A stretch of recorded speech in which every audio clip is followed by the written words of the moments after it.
Hi అండి. అందరికీ నమస్తే. అందరూ ఎలా ఉన్నారు? అందరూ బాగుండాలని మనస్ఫూర్తిగా కోరుకుంటున్నాను. ఈ వీడియో అయితే మంచి హ్యాపీనెస్ ఒక ఉంటుంది. హ్యాపీనెస్ షేర్ చేసుకుందామని ఈ వీడియో పోస్ట్ చేస్తున్నాను. ఆఫ్టర్ లాంగ్ టైమ్ ఇది నేను కార్తీక్‌కి స్టార్స్ ఇస్తున్నాను ఇక్కడ. చాలా రోజుల తర్వాత మనస్ఫూర్తిగా అంటే ఒక సాటిస్ఫాక్షన్‌తో నేను ఇస్తున్నాననమాట తనకి స్టార్స్. ఎందుకు అంటే యాక్చువల్‌గా చాలామంది నన్ను ఇక్కడ తిట్టుకోవచ్చు నేను చేసిన పనికి కూడా. కార్తీక్‌ని ఈరోజు ఎందుకో నేను కొ కార్తీక్‌ని కొట్టాల్సొచ్చింది ఈరోజు.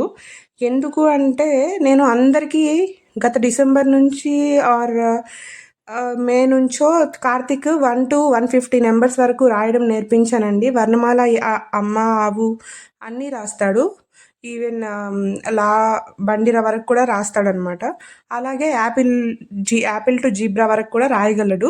1-150 నంబర్స్ మంచిగా రాయగలడు. కానీ నా సపోర్ట్‌తో నేను చెయ్యి తన మీద పెట్టేసి రాయిస్తాను. అలాగనమాట మొత్తం రాస్తాడు. నేనైతే ఇన్ని రోజులు తనే రాస్తున్నాడు అని చెప్పేసి అనుకునేదాన్ని. నాకెందుకో అందరికీ నేను ఇదే చెప్తున్నాను. అవునా? కాదా? అని నాకొక డౌట్ వచ్చింది. ఒక్కసారి తనతోనే రాయిద్దాము, ట్రై చేద్దాము అనిపించింది ఈరోజు ఎందుకో. నేను ట్రై చేయిద్దాము అని చెప్పేసి స్టార్ట్ చేశాను. తను ఎంతసేపటికి నన్ను చూసి నవ్వుతున్నాడు. నువ్వే రాయి అని చెప్తే నా చెయ్యి అడుగుతున్నాడు ఎప్పటిలాగే. లేదమ్మా నువ్వు రాయి, నువ్వు రాయి అని చెప్పి నేను చాలా బ్రతిమాలాను. ఎంత బ్రతిమాలినా కూడా తను అది కామెడీగా తీసుకుంటున్నాడు.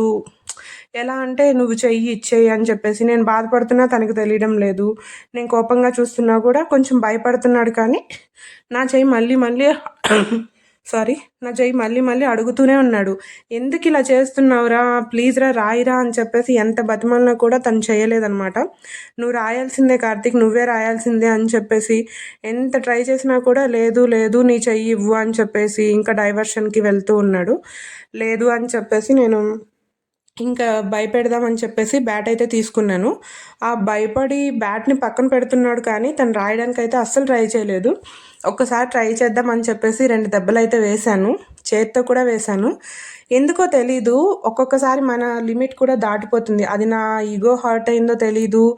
నా కోపం కంట్రోల్ లేకుండా ఎందుకో తెలీదు నేను సీరియస్‌గానే కొట్టాల్సొచ్చింది తనని. ఎందుకు నువ్వు ఇన్ని రోజుల నుంచి నా చేతే ట్రై చేయిస్తున్నావు? నువ్వు రాయలేవా? ఎందుకు రాయట్లేదు? ప్రతిసారి అమ్మ సపోర్ట్ ఎందుకు? నీకు నువ్వే రాయాలి. నువ్వు ట్రై చేయి, నువ్వు ట్రై చేయి అని చెప్పి తనకి చెప్తూనే ఉన్నాను. తనకి ఏదో నేను హర్ట్ అవుతున్నానని అర్థమవుతుంది కానీ కంప్లీట్ నా వర్డ్స్ అర్థమయ్యాయో లేదో మళ్ళీ నా చెయ్యి అడగడానికే ట్రై చేస్తున్నాడు. లేదు కార్తీక్ నువ్వు రాయాల్సిందే, నువ్వే రాయాలి, నేను హెల్ప్ చేయను ఈరోజైతే అని చెప్పేసి కొంచెం సీరియస్ అయ్యాను. నువ్వు రాయి నాన్న అని చెప్పేసి కొట్టాను, బ్రతిమాలాను. నాకు నేను బాధపడుతున్నట్టు తన ముందు ఎందుకు ఇలా చేస్తున్నావు, ఎందుకు ఎన్ని రోజులు ఇలా చేస్తావు, నేనే ఎందుకు సపోర్ట్ ఇవ్వాలి అని అడిగాను. ఫైనల్గా తనైతే అది కాక నేను రాయిస్తున్నప్పుడు తను ఇంకెక్కడో డైవర్ట్ అవుతున్నాడు. నా హెల్ప్ ఇచ్చినా కూడా తను ఇంకెక్కడో డైవర్ట్ అవుతూ ఉన్నాడు. ఎటువైపు ఎందుకు చూస్తున్నావు, అటువైపు చూడొద్దు, నువ్వు ఇక్కడే కాన్సన్ట్రేట్ చేయి అని చెప్పాను. ఫైనల్గా తనంతటా తను రాయడం స్టార్ట్ చేశాడు. అన్నీ రాయడం స్టార్ట్ చేసి వాడి చేతిలో ఉన్న పెన్ను కూడా అయిపోయింది. అంతవరకు 1 నుంచి స్టార్ట్ చేసి 100 వరకు అయితే దాటేశాడు. నాకైతే చాలా హ్యాపీగా అనిపించింది. తనంతట తనే ఒక చేత్తో ఒక పేపర్ని పట్టుకొని ఇంకో చేత్తో పెన్ను పట్టుకొని పేపర్ని స్టిఫ్గా పట్టుకొని తను రాయడం స్టార్ట్ చేశాడు. ఇలా రాస్తున్న దగ్గర నుంచి తన కాన్సన్ట్రేషన్ అంతా కూడా ఆ పేపర్ మీద పెన్ను మీదే ఉంది. నేను చేసినన్ని రోజులు కూడా నేను చూడమంటేనే ఆ పేపర్ని చూసేవాడు. మిగతా టైం అంతా డైవర్షన్లో ఉండేవాడు. నేను ఈరోజు అయితే చాలా సక్సెస్ అయ్యాను అనిపించింది.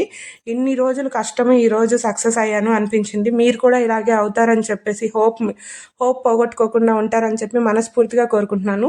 Thank you so much. Please share చేయండి ఈ విషయాన్ని. Thank you. బుక్ కూడా వాడే క్లోజ్ చేసేసాడు ఇంకా చాలు అని చెప్పేసి. Thank you.